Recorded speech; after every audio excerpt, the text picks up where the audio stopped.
Hello दोस्तों, तो जैसा कि पिछले एपिसोड में हमने देखा कि ज़्याओ चेन ने ड्रैगन आइलैंड पर मौजूद उसके जितने भी दुश्मन थे सबको एक साथ ही फाइट के लिए चैलेंज कर दिया था ताकि वो हमेशा हमेशा के लिए इस प्रॉब्लम को सॉल्व कर दे। यहाँ ज़्याओ चेन के उस वैली में आने के बाद ही हम देखते हैं कि फौरन से कुछ लोग ज़्याओ चेन पर हमला कर देते हैं, जिन्हें मारने में ज़्याओ चेन को तो जरा सी भी मुश्किल पेश नहीं आई। इसके बाद हम देखते हैं कि वो यहाँ पर गुयान से 1 वर्सेस 1 फाइट करने के लिए अरीना में पहुंच गया, जहाँ शुरू में तो गुयान अपने स्नेक हैंड का इस्तेमाल करते हुए ज़्याओ चेन को हराने की कोशिश करता है, लेकिन जब वो इस काम में कामयाब नहीं हो पा रहा था और इससे पहले कि ज़्याओ चेन उसकी जान ले पाता तभी अचानक वहाँ पर गु लुवो आ गया, जिसने अपने मास्टर गुयान की जान बचा ली थी और साथ ही साथ वो गुयान की एक फॉरबिडन टेक्निक को एक्टिवेट करने के लिए खुद की कुर्बानी दे देता है। इस फॉरबिडन टेक्निक की वजह से हम देखते हैं कि गुयान की बॉडी एक डिमोनिक बॉडी में ट्रांसफॉर्म हो चुकी थी, जो कि ज़्याओ चेन के लिए एक बहुत बड़ी मुश्किल बन चुकी है। लेकिन दूसरी तरफ ज़्याओ चेन भी काफी ज्यादा चालाक था। वो समझदारी का मुजाहरा करते हुए यहाँ गुयान को अपनी एक फॉर्मेशन में फंसा देता है, जिसके बाद उसने एक ही हिट का इस्तेमाल करते हुए गुयान को उस डिमोनिक बॉडी से बाहर की तरफ पटक दिया। साथ ही साथ ज़्याओ चेन वहाँ पर मौजूद सब लोगों को चैलेंज करते हुए कहता है कि मैं हूँ ज़्याओ चेन, इस ड्रैगन आइलैंड पर मुझे कोई भी जान से नहीं मार सकता।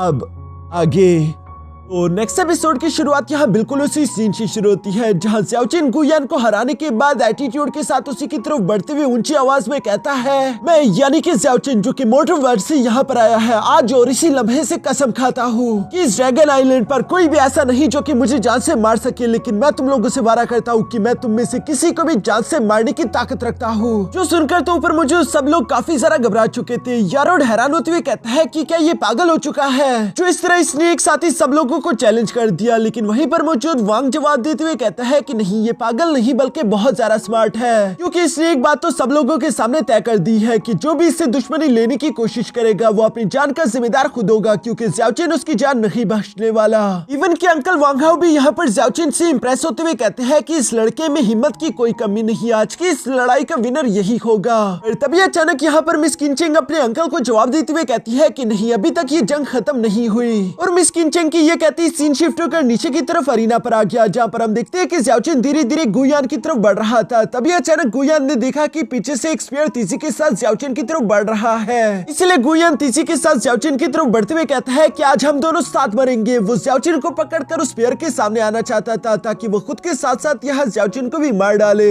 लेकिन दूसरी तरफ ज़्याओ चेन के रिफ्लेक्सेस बहुत ही तेज थे। वो फास्टली मूव करते हुए फौरन से उस स्पीयर के अटैक को डॉज कर लेता है। साथ ही साथ उसने स्पीयर को पकड़ते हुए गुयान की बॉडी में दंसा दिया, जिस घातक हमले के बाद हम देखते हैं कि गुयान की कहानी भी यहाँ पर खत्म होने वाली थी और वो मरते मरते ऊपर की तरफ मौजूद मिस ज़ाओ लिनीर की तरफ देखता है, जिससे प्यार की खातिर ही उसने ये सब कुछ किया, लेकिन फिर भी वो ज़्याओ चेन से जीत नहीं पाया और आखिरकार गुयान की कहानी हमेशा हमेशा के लिए यहाँ पर खत्म हो गई। और दूसरी तरफ पीछे से ये स्पीयर ज़्याओ चेन पर किसने चलाया था वो अपने मन में यही सोच रहा था। तभी अचानक हम देखते हैं कि वहाँ पर एक आदमी धीरे धीरे से अरीना की तरफ आने लगा, जिसे देखकर मिस किनचेंग यहाँ ज़ाओ लिनीर के पास आकर कहती है कि योर मैजेस्टी, अभी तो ये मजा सिर्फ शुरू हुआ है, देखिए कि आगे होता है क्या। इवन कि वहीं पर मौजूद यारोड और बारबेरियन ने भी पहचान लिया था कि नीचे की तरफ मौजूद वो आदमी तो स्पेल कास्टर रिन है, लेकिन उन्हें समझ नहीं आ रही थी कि आखिर ये रिन नीचे कर क्या रहा है, क्योंकि 1 वर्सेस 1 फाइट के दौरान कोई भी बीच में इंटरफियर नहीं कर सकता। एटलीस्ट यहाँ इस वैली के रूल्स तो यही कहते हैं, लेकिन असल में ये सारी की सारी प्लानिंग मिस किनचेंग ने करी थी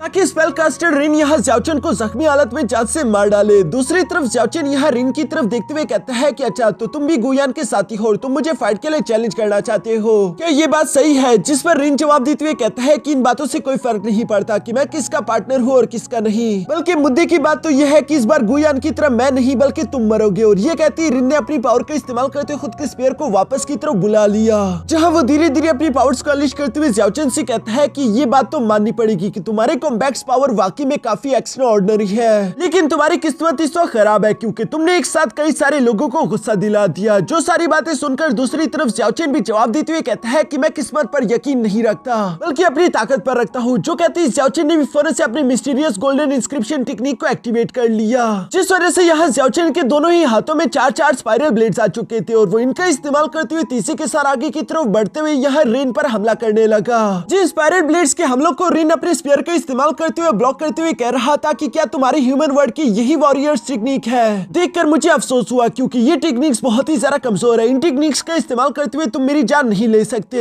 फिर दूसरी तरफ ज़्याओचिन को उसकी बातों से कोई भी फर्क नहीं पड़ता। वो लगातार अपने स्पाइरल ब्लेड्स का इस्तेमाल करते हुए रिन पर अटैक्स करता रहा, जिस दौरान हम देखते हैं कि रिन का हैट उतर जाता है, जिसकी शक्ल देखते हुए ज़्याओचिन भी उसे पहचान कर कहता है कि तुम तो वही स्पेल कास्टर हो ना। रिन भी उसके सवाल पर जवाब देते हुए कहती है कि हाँ, तुमने मुझे पहचान लिया, लगता है कि अब मुझे होल्ड बैक करने की कोई जरूरत नहीं। और ये कहती वो अपने स्पेयर को नीचे गिरा देता है, जिसके बाद उसने अपने गॉड क्लैन के डिवाइन स्पेल का इस्तेमाल करना शुरू कर दिया। स्पेल कास्टर होने की वजह से उसके स्पेल काफी ज्यादा स्ट्रॉन्ग थे। जहाँ रिन अपनी पावर्स अनलीश करते हुए ज़्याओचिन से कह रहा था कि ज़्याओचिन, तुम वाकई में एक लकी इंसान हो, क्योंकि तुम्हें एक गॉड के हाथों से मरने का मौका मिल रहा है। जो सब कहती है, रिन ने फौरन से अपने स्पेल का इस्तेमाल करते हुए वहाँ पर थंडर गॉड आर्मर समन कर लिया। ये आर्मर काफी कूल तरीके से रिन की बॉडी को कवर कर लेता है, जो देखकर नीचे की तरफ मौजूद ज़्याओचिन रिन का मजाक उड़ाते हुए कहता है कि तुम खुद को गॉड कहते हो, तुम्हें लगता है कि मुझे गर्व होना चाहिए तुम्हारे हाथों से मरकर, तो भूल जाओ, क्योंकि मेरी नजरों में तुम एक कठपुतली से ज्यादा कुछ नहीं, जिसे एक लड़की अपने इशारों पर नचा रही है। यहाँ रिन ज़्याओचिन से इस तरह की बातें सुनकर काफी ज्यादा ऑफेंड हो रहा था, क्योंकि उसकी बॉडी में गॉड ब्लड लाइन है और वो इंसानों को चुनटी और कमजोर कीड़ों से ज्यादा कुछ भी नहीं समझता। इसलिए वो अपने गॉड स्फीयर का इस्तेमाल करते हुए तेजी के साथ ज़्याओचिन की तरफ बढ़ते उस पर हमले करना शुरू हो गया, जहाँ इन दोनों के दरमियान एक बहुत ज्यादा तेज फाइट देखने को मिलती है। ज़्याओचिन उसके हमले को डॉज तो कर रहा था, पर यह बात हमें साफ साफ दिखाई दे रही थी कि यहाँ पर रिन की ताकत ज्यादा थी, इसलिए ज़्याओचिन उसके हमलों को डॉज करने के अलावा कुछ भी नहीं कर पा रहा था। इवन कि जब एक टाइम पर ज़्याओचिन ने उसके हमले को ब्लॉक करने के लिए अपनी शील्ड का इस्तेमाल किया, तो दूसरी तरफ रिन के अटैक ने उसकी शील्ड को भी चकनाचूर कर दिया, जिस पर रिन फौरन से हवा में आकर यहाँ ज़्याओचिन पर हंसते हुए कहता है कि अब तो तुम्हें अंदाजा हो गया होगा कि एक गॉड की ताकत के सामने तुम जैसा एक मामूली मॉर्टल नहीं टिक सकता। यहाँ ज़्याओचिन के चारों तरफ बिजली ही बिजलियां कड़क रही थी, जिसे रिन अपने स्पेयर के अंदर जमा कर रहा है। दूसरी तरफ ऊपर मौजूद किनचेंग भी मुस्कुराते हुए ज़ावलिनीर से कह रही थी, यू आर मैजेस्टी, आज के दिन आप अपनी आंखों के सामने यहाँ ज़्याओचिन को मरता हुआ देखेगी। उम्मीद करती हूँ कि आपको ये देखकर मजा आए। जो सब कहती है, नीचे की तरफ अरीना में हम देखते हैं कि रिन ने यहाँ पर अपने थंडर गॉड स्पीयर का इस्तेमाल करते हुए फौरन से उसे ज़्याओचिन की तरफ थ्रो कर दिया, जिसे ब्लॉक करने के लिए दूसरी तरफ ज़्याओचिन भी अपने स्पाइरल शील्ड का इस्तेमाल करने की कोशिश करता है, लेकिन ये शील्ड इतनी ज्यादा पावरफुल नहीं थी और एक बार फिर से ये शील्ड चकनाचूर हो गई, जिसके इफेक्ट के कारण इस बार ज़्याओचिन भी उड़ता हुआ पीछे की तरफ जा गिरा, जो देखकर ऐसा लग रहा था कि ज़्याओचिन अब दोबारा आगे बढ़ने की हिम्मत नहीं करेगा। लेकिन दूसरी तरफ ज़्याओचिन तो ठहरा एक नंबर का जिद्दी इंसान, जो कि जख्मी होने के बावजूद भी हार नहीं मानता, बल्कि वो एक बार फिर से फौरन से जंप करते हुए यहाँ रिन पर हमला करने के लिए हवा में पहुंच गया था। इस अटैक को डिफ्लेक्ट करने के लिए रिन अपने स्पेल का इस्तेमाल करता है, जिसके लेटर ने ज़्याओचिन के अटैक को डिफ्लेक्ट कर दिया। साथ ही साथ हम देखते हैं कि रिन ने गुस्से में आकर अपनी divine residence of sun and moon technique का इस्तेमाल किया, जिस टेक्निक का ब्लास्ट इफेक्ट इतना ज्यादा बड़ा था कि बाहर की तरफ मौजूद ऑडियंस भी इस ब्लास्ट इफेक्ट को देखकर काफी ज्यादा हैरान हो चुकी थी। उन लोगों ने भी आज से पहले इस बात की उम्मीद बिल्कुल नहीं करी थी कि रिन की पावर इतनी ज्यादा टेरिफाइंग होगी, पर ये बात तो वैसे भी लॉजिकल थी, क्योंकि रिन की बॉडी में गॉड्स का ब्लड है। दूसरी तरफ ज़्याओचिन तो एक मामूली इंसान था, और उस लास्ट अटैक के दौरान तो हम देखते हैं कि यहाँ अरीना में एक बहुत बड़ा खड्डा हो चुका है, जहाँ सब लोग यही सोच रहे थे कि इस अटैक से तो ज़्याओचिन सर्वाइव नहीं कर पाया होगा, और रिन भी बिल्कुल ऐसे ही सोच रहा था। जबकि नीचे की तरफ खड्डे में हम देखते हैं कि ज़्याओचिन सच में बहुत बुरी तरीके से इंजर्ड है। ज़्याओचिन की बॉडी से बहुत सारा खून बह चुका था, साथ ही साथ वो अपनी आखिरी सांसें ले रहा है, जो देखकर ऊपर की तरफ मौजूद रिन समझ जाता है कि अब ज़्याओचिन नहीं बचेगा, इसलिए वो इसे अपनी जीत मानकर यहाँ से जाने लगा। जबकि दूसरी तरफ नीचे हम देखते हैं कि यहाँ ज़्याओचिन की बॉडी के पास वही लाइफ नेक्टर स्टोन पड़ा हुआ है, जिसकी हीलिंग एबिलिटीज कमाल की थी। दूसरी तरफ ज़्याओचिन भी यहाँ मरते मरते अपनी लवर के बारे में सोच रहा था, जो लड़की ज़्याओचिन के लिए सब कुछ है, उसी के लिए ज़्याओचिन इस इमोर्टल वर्ल्ड से वापस अपनी दुनिया में जाना चाहता है। इसीलिए ज़्याओचिन को आज के दिन मरना मंजूर नहीं। उसकी विल पावर और साथ ही साथ नेक्टर स्टोन की लाइफ हीलिंग एबिलिटीज की वजह से हम देखते हैं कि ज़्याओचिन एक बार फिर से होश में आ जाता है। दूसरी तरफ रिन, जो कि इस अरीना को छोड़कर जाने ही वाला था, तभी अचानक वो पीछे की तरफ देखता है कि ज़्याओचिन बहुत ही कूल तरीके से एनर्जी ब्लास्ट के साथ उस खड्डे से निकलकर बाहर आ गया, जबकि साथ ही साथ ज़्याओचिन ने उस लाइफ नेक्टर स्टोन की वजह से अपना लेवल भी ब्रेक थ्रू कर लिया है। वो अब मोर्टल शेडिंग के लेवल 5 का वॉरियर बन चुका था, जहाँ ज़्याओचिन की बॉडी से बहुत ही ज्यादा खतरनाक एनर्जी अनलीश हो रही थी। इस वक्त ज़्याओचिन बहुत ही कूल दिख रहा है। साथ ही साथ वो सामने की तरफ मौजूद रिन को कहता है कि मेरी बॉडी लोहे की तरह है, तुम उसे जितना पीसोगे वो उतनी ज्यादा खतरनाक तलवार बनकर बाहर आएगी, जो कि तुम्हारा सीना चीर दे। और यहाँ ये सब कहती है, अचानक हम देखते हैं कि ज़्याओचिन ने अपने हाथ से एक एम्परर स्टार सोर्ड निकालना शुरू कर दिया। दोस्तों, अगर आप लोगों को याद हो, जब ज़्याओचिन की मुलाकात अपने 3 स्केलेटन वॉरियर से हो रही थी, तब ज़्याओचिन को एक क्रिस्टल मिला था, जो कि सोर्ड की शेप का है। वही क्रिस्टल ज़्याओचिन की एनर्जी के साथ कंबाइन होते हुए इस एम्परर स्टार सोर्ड में ट्रांसफॉर्म हो चुकी थी, जिसके अंदर हेवन की पावर है। ज़्याओचिन ने अपनी इस एम्परर स्टार सोर्ड को यहाँ रिन पर तान दिया था, जो देखकर रिन भी गुस्सा होते हुए दोबारा से ज़्याओचेन पर हमला करने के लिए आगे की तरफ बढ़ने लगा। पर अब ज़्याओचेन वो पुराने वाला ज़्याओचेन नहीं है, क्योंकि हम देखते हैं कि उसने काफी तेजी के साथ मूव करते हुए फुरन से अपने एम्परर स्टार सोर्ड का इस्तेमाल करते हुए यहाँ रिन की बॉडी पर हमला कर दिया, जहाँ उसकी बॉडी से बहुत सारा खून निकला, जो देखकर तो रिन भी सरप्राइज हो जाता है। वो यहाँ पर अपने स्पेयर का इस्तेमाल करते हुए पूरी कोशिश कर रहा था कि वो ज़्याओचेन को हरा दे, लेकिन इस वक्त तो उसके लिए फिलहाल ज़्याओचेन के अटैक से खुद को बचाना ही काफी ज्यादा डिफिकल्ट हो चुका है। दोनों यहाँ पर बराबरी के साथ अपने वेपन्स का इस्तेमाल करते हुए काफी तेजी के साथ एक दूसरे से फाइट कर रहे थे, जिस फाइट के दौरान हम देखते हैं कि धीरे धीरे रिन का आर्मर टूटने लगा था। ये फाइट इतनी ज्यादा तेज हो रही थी कि तबाही और रिन की पिटाई के अलावा किसी को भी कुछ दिखाई नहीं दे रहा था। अचानक ही वहाँ अरीना में एक बहुत बड़ा एनर्जी ब्लास्ट हो गया, जिसका इफेक्ट खत्म होने के बाद लोग देखते हैं कि रिन तो बुरी तरीके से घायल होकर यहाँ जमीन पर पड़ा हुआ है और ज़्याओचेन काफी कूल तरीके से धीरे धीरे उसकी तरफ बढ़ते हुए कह रहा था कि क्यों, क्या हुआ, तुम तो खुद को गॉड कहते थे ना, लगता है कि तुम्हें गॉड होने का मतलब ही पता नहीं। कभी हमारे 9 प्रोविंस आकर देखना ताकि तुम्हें एक रियल गॉड की वैल्यू पता लग सके। तुम जैसे नमूने गॉड का टाइटल हासिल करने की काबिल ही नहीं है। जो बातें तो यहाँ रिन के ईगो को लग चुकी थी, इसलिए वो फौरन गुस्से के साथ खड़ा होकर कहता है कि तुम एक रियल गॉड देखना चाहते हो ना, तो चलो ठीक है, मैं भी तुम्हें एक चमत्कार दिखाऊंगा।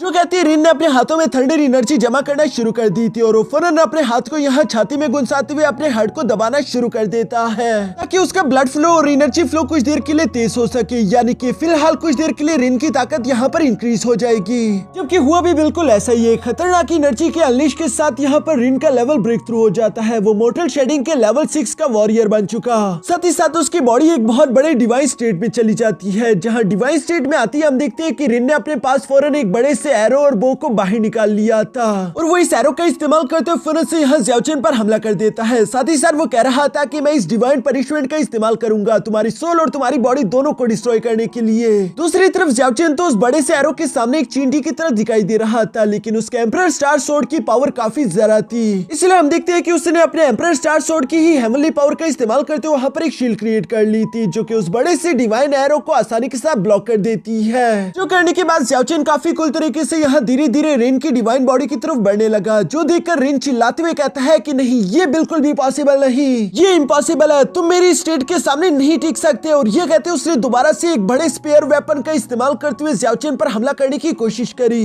जो स्पेयर अटैक इतना ज्यादा पावरफुल था कि उससे जमीन के टुकड़े टुकड़े हो रहे थे, लेकिन दूसरी तरफ ज़्याओचेन को कोई भी फर्क नहीं पड़ता। उल्टा यहाँ पर धीरे धीरे रिन की ही डिवाइन बॉडी की तरफ बढ़ते हुए कह रहा था कि मेरी किस्मत को कोई भी गॉड चाहकर भी नहीं बदल सकता। अगर कोई मेरी किस्मत को बदलने की ताकत रखता है तो वो हूँ मैं खुद, यानी कि सिर्फ ज़्याओचेन। मुझे किसी भी गॉड का कोई भी फैसला अपने लिए मंजूर नहीं है। ये सब कहते हुए ज़्याओचेन धीरे धीरे से रिन की तरफ बढ़ता ही जा रहा था, जो देखकर तो अब रिन को भी खौफ आने लगा है। वो यहाँ ज़्याओचेन की बॉडी पर कुछ थंडर अटैक्स करने की कोशिश करता है, जिन थंडर से टकराने के बावजूद भी ज़्याओचेन अपने पैरों पर ही खड़ा था। साथ ही साथ हम देखते हैं कि उसने फौरन अपने एम्परर स्टार सोर्ड के अंदर अपने आसपास की हेवनली एनर्जी इकट्ठा करना शुरू कर दी, जिसके बाद वो जितना तेजी से हो सके फौरन यहाँ रिन की बॉडी के ऊपर से छलांग लगा देता है। और साथ ही साथ वो कह रहा था कि तुम गॉड्स मेरे लिए काफी ज्यादा कमजोर हो। जो कहती है ज़्याओचेन ने फौरन अपने एम्परर स्टार सोर्ड को यहाँ रिन के माथे में गुलसा दिया और वो अपनी तलवार का इस्तेमाल करते हुए उसकी पूरी की पूरी डिवाइन बॉडी को चीर देता है। जिस डिवाइन बॉडी के डिस्ट्रॉय होने की वजह से हम देखते हैं कि वहाँ पर एक बहुत बड़ा एनर्जी ब्लास्ट हो चुका था। इस ब्लास्ट का इफेक्ट खत्म होने के बाद हम रिन को देखते हैं, जो कि इंजर्ड होते हुए फौरन से जमीन पर आ गिरा।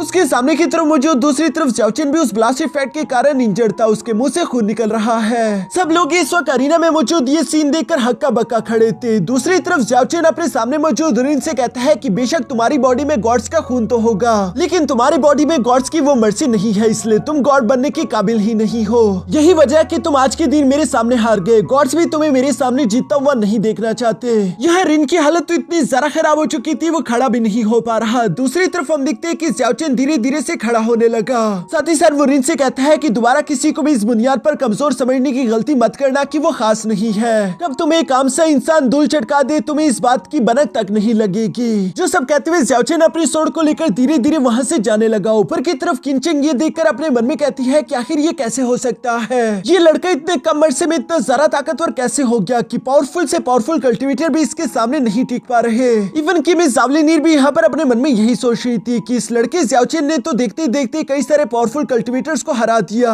और इवन कि इसका कल्टिवेशन लेवल तो मुझसे भी आगे बढ़ चुका है, यानी कि पावर के लेवल में तो ये ऑलरेडी मुझे सरपास कर चुका। अब इससे लड़ने का कोई फायदा नहीं। यानी कि मिस ज़ावलिनीर ज़्याओचेन से थोड़ी सी इंप्रेस हो गई थी। साथ ही साथ वो हार मानते हुए फिलहाल के लिए यहाँ से जाने लगी। दूसरी तरफ हम ज़्याओचेन को भी देखते हैं, जो कि अरीना से इंजर्ड होने के बाद धीरे धीरे आगे की तरफ बढ़ रहा था। उसकी कंडीशन इतनी ज्यादा खराब थी कि वो बहुत ही मुश्किल से चल पा रहा है और ये सब कुछ इसी वजह से क्योंकि ज़्याओ चेन बुरी तरीके से इंजर्ड था। इवन के अभी भी उसकी बॉडी से खून टपक रहा था। और तभी अचानक ऊपर की तरफ मौजूद मास्टर वांग हाओ और साथ ही साथ मिस किनचेंग ने यहाँ ज़्याओ चेन के ब्लड में कुछ अनयूजुअल महसूस किया। उसके ब्लड पर अनडाइन सेट का इमोर्टल गेट ब्लड सील लगा हुआ था जो कि मास्टर वांग हाओ की मौजूदगी में एक्टिवेट हो गया था। इसलिए मास्टर वांग हाओ को सब कुछ मालूम हो गया कि असल में वो आदमी ज़्याओ चेन ही है जिसने हमारे अनडाइन सेट के 2 डिसाइपल्स को जान से मार डाला। एक तो ब्रदर वांग था और दूसरी मिस लियू थी। दोस्तों ये दोनों वही डिसाइपल थे जो कि शुरू में ज़्याओ चेन के सामने आए थे और ड्रैगन एग के बहाने वो लोग ज़्याओ चेन की जान लेना चाहते थे। इसलिए ज़्याओ चेन ने उन दोनों को जान से मार डाला था। तब मरते मरते ब्रदर वांग ने यहाँ ज़्याओ चेन की बॉडी पर ये ब्लड सील लगा दिया था ताकि अनडाइन सेट उससे उनकी मौत का बदला ले सके। यहाँ जब मास्टर वांग हाओ को ये बात मालूम होती है तो वो फौरन मिस किनचेंग से कहता है कि जाओ किनचेंग और उसे कैप्चर कर लो। मिस किनचेंग भी अपने अंकल की ये बात सुनकर फौरन से अपनी विंग्स को एक्टिवेट करते हुए नीचे की तरफ अरीना में आ जाती है। जहाँ पर आती है उसने सबसे पहले रिन से कहा कि जाओ यहाँ से और खुद को हील करो, जो सुनकर रिन बिल्कुल ऐसा ही करता है। यहाँ पर रिन के जाने के बाद हम देखते हैं कि मिस किनचेंग ने फौरन से अपने कुछ फ्लाइंग डैगर्स बाहर निकाल लिए जिसके इस्तेमाल करते हुए वो फौरन से जख्मी ज़्याओ चेन पर हमला करते हुए कहती है कि जिसने भी हमारे अनडाइन सेट के किसी भी डिसाइपल का सिर्फ एक कतरा खून भी बहाया तो रूल्स के हिसाब से हम उस आदमी को जिंदा नहीं छोड़ सकते और तुमने तो पूरे के पूरे हमारे 2 डिसाइपल ही जान से मार डाले हैं और तुम्हें लगा कि इसके बाद हम तुम्हें जिंदा जाने देंगे। दूसरी तरफ ज़्याओ चेन तो ये बात पहले से ही जानता रहा कि उसने जिन 2 लोगों की जान ली थी वो अनडाइन सेट को ही बिलोंग करते थे। इसलिए वो यहाँ पर मिस किनचेंग से कहता है कि ये एक आइसोलेटेड आइसलैंड है, यहाँ पर सिर्फ ताकतवर ही सर्वाइव कर सकते हैं, रूल्स की यहाँ पर कोई भी वैल्यू नहीं। तुम भी तो बिल्कुल वही काम कर रही हो। तुमने भी मुझ पर तभी हमला करने का फैसला किया जब मेरी पूरी तरीके से एनर्जी एग्जॉस्ट हो चुकी है और मैं कमजोर पड़ चुका हूँ। जो सारी बातें सुनकर मिस किनचेंग कहती है कि बेशक तुम में काफी ज्यादा हिम्मत है जो कि अभी तुम मुझे इस तरह से जवाब दे पा रहे हो, लेकिन अफसोस की बात कि तुम्हारे कुछ ज्यादा दोस्त नहीं और ये हिम्मत तुम्हें यहाँ पर नहीं बचा पाएगी। जो कहती मिस किनचेंग ने अपने डैगर्स को धीरे धीरे से ज़्याओ चेन की गर्दन की तरफ भेजना शुरू कर दिया था। ये देखकर ज़्याओ चेन तो बहुत ज्यादा परेशान हो गया और इससे पहले कि वो मिस किनचेंग की इस टेक्निक से मारा जा पाता तभी अचानक हमें यहाँ पर एक बीस्ट की आवाज सुनाई दी, जिस आवाज को सुनकर तो मिस किनचेंग की भी आंखें पटी की पटी रह गई थी। और दोस्तों मुझे लगता है कि जरूर ये आवाज उसी 4 आर्म जायंट टाइटन एप की होगी जो कि ज़्याओ चेन का एक अच्छा दोस्त है। और यहाँ इसी सीन के साथ हमारा ये एपिसोड यहीं पर खत्म हो गया।